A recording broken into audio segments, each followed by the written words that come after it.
안녕하십니까. 김선생의 서울 이야기를 전하는 강사 김효입니다. 이번 시간에는 어린이 운동의 잔 물결 소파 방정환이란 제목으로 말씀을 드려보도록 하겠습니다.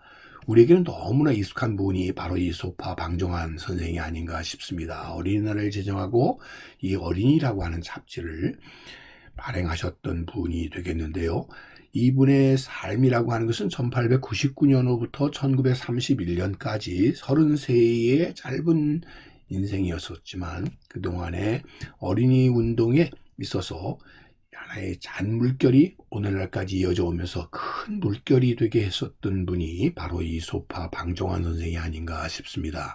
그가 태어난 곳은 지금 세종문화회관 뒤편에 야주계에서 출생을 하셨고, 그래서 지금 그 자리에 해당되는 로얄 빌딩에 소파 방정환 선생 나신 곳이라고 하는 표지석이 있어서 그분이 태어난 곳을 오늘날 우리가 확인을 해볼 수가 있고, 그래서 늘 세종문화회관만 지역을 가게 되면 이분의 이 장소를 우리가 찾아보게 되는 것도 그런 이유가 아닐까 싶은데요.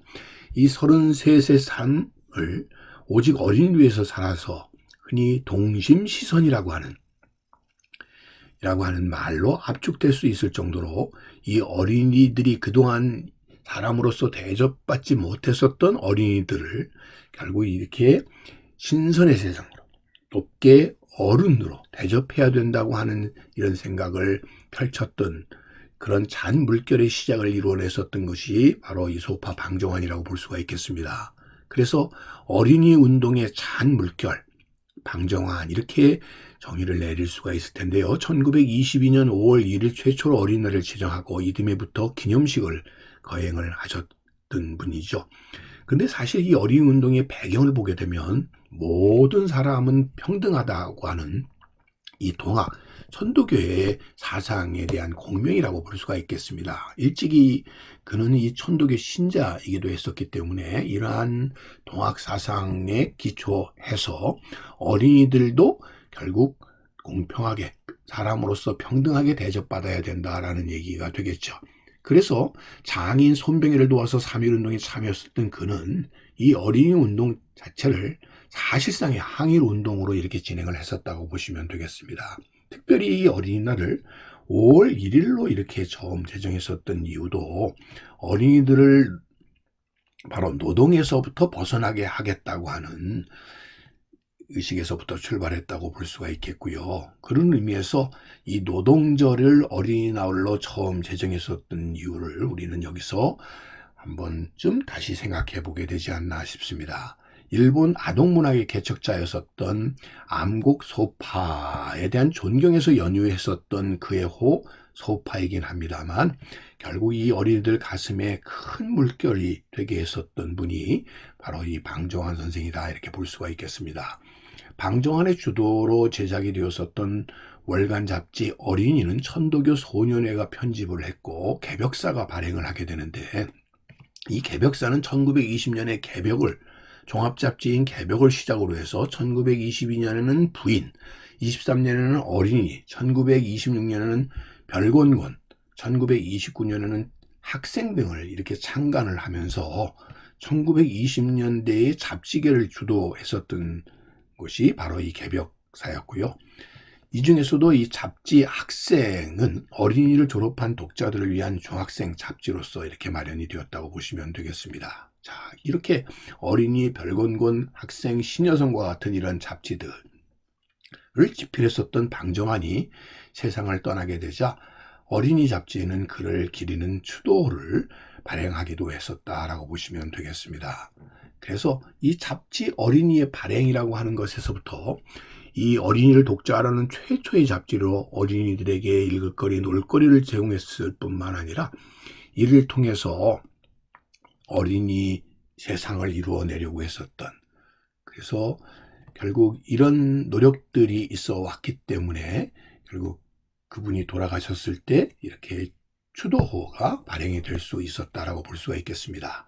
최초의 이 창간호 표지에 해당이 되었었던 왼편의 어린이로부터 이런 어린이라고 하는 것들이 만들어지게 되어서 어린이에게 기쁨을 찾아주자라고 하는 노력들이 색동의 창립으로 이렇게 이어질 수 있었던 것이죠. 그래서 1923년에 이 5월 1일 색동회를 창립을 하게 되었고, 우리나라 최초의 아동문학 연구단체로서 이런 활동들이 이어지게 되면서 어린이라는 잡지를 만들게 되는 계기가 되었다고 보시면 되겠고요. 이 과정 속에서 방정환을 비롯해서 최영주, 이정원, 윤석준 같은 인물들이 이 시기에 이 어린이 잡지를 주도하게 되었고, 이 편집부가 있었던 것조차 이 천도교 회관이었었다는 걸 알 수가 있겠습니다. 결국 이 1923년 일제강점기에 방정환의 외침이었던 이 어린 혼을 구하자라고 하는 그의 구호가 결국 어린이 운동을 큰 반향으로 이어가는 계기가 되었다고 보시면 되겠습니다. 이 시기에 발행되었었던 이 잡지들의 모습을 우리가 확인을 해볼 수가 있겠고요. 이를 통해서 잡지의 발행들에 혼혈을 기울였었던 당시 방정환의 모습을 우리가 확인해 볼 수가 있겠습니다. 이 시기에 어린 동무들에게 그가 전했었던 메시지라는 것은 돋는 해와 지는 해를 반드시 보기로 합시다. 어른들에게는 물론이고 당신들끼리도 서로 존대하기로 합시다. 꽃이나 풀을 꺾지 말고 동물을 사랑하기로 합시다. 입은 꼭 다물고 몸은 바르게 가지기로 합시다. 이렇게 어린 동무들을 존중하고 하나의 인격체로 받아들였을 뿐만 아니라 그에 걸맞는 행동을 하기를 권고하고 있는 그의 모습을 볼 수가 있고요. 결국 어린이는 당당한 삶의 주체라고 하는 이식 속에서 그 시기 조선의 어린이들이 짓밟히고 학대받고 쓸쓸하게 있었던 어린이들에게 결국 희망의 메시지를 전해주고 존경의 메시지를 전했었던 것이 바로 이 시기의 방정환이었다고 볼 수가 있겠고요. 결국 색동해가 새나라의 어린이라고 하는 노래를 불렀던 윤석중의 이러한 노랫말 속에 그의 이야기들이 다 담겨져 있다고 보시면 되겠습니다. 새나라의 어린이는 일찍 일어납니다. 잠꾸러기 없는 나라 우리나라 좋은 나라라고 하는 것이고요. 욕심장이 없는 나라, 서로 믿고 사는 나라, 정답게들 사는 나라, 무럭무럭 크는 나라가 될 수 있도록 했었던 것이 당시 색동해로 이어졌던 그의 어린이에 대한 의식과 메시지였다고 볼 수가 있겠습니다.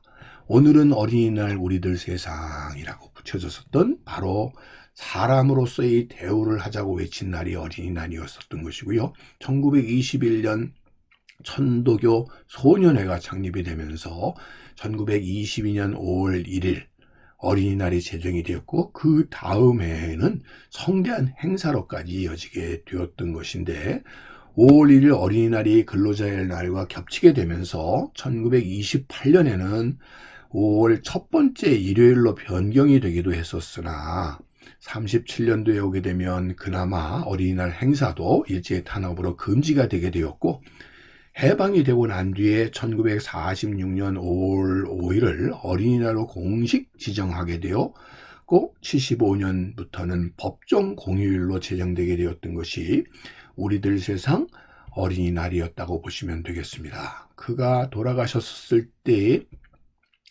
당시 추모식의 모습이 되겠고요. 망우리 공동묘지에 그가 무덤이 모셔지게 되었을 때 이래로 지금까지도 이 망우리 공동묘지에 가장 많은 조문객이 찾아드는 곳이 바로 이 방정환의 묘소가 아닐까 싶습니다. 동심여선이라고 하는 그의 생각이 어린이는 나의 동물하고 생각했었던 방정환을 잘 표현한 묘비가 아닌가 싶습니다. 그래서도 지금 가까이 있는 중량구도 방정환을 기리는 교육지원센터와 도서관을 운영하고 있는 것도 그런 생각들과 함께 하는 것이 아닌가 싶고요.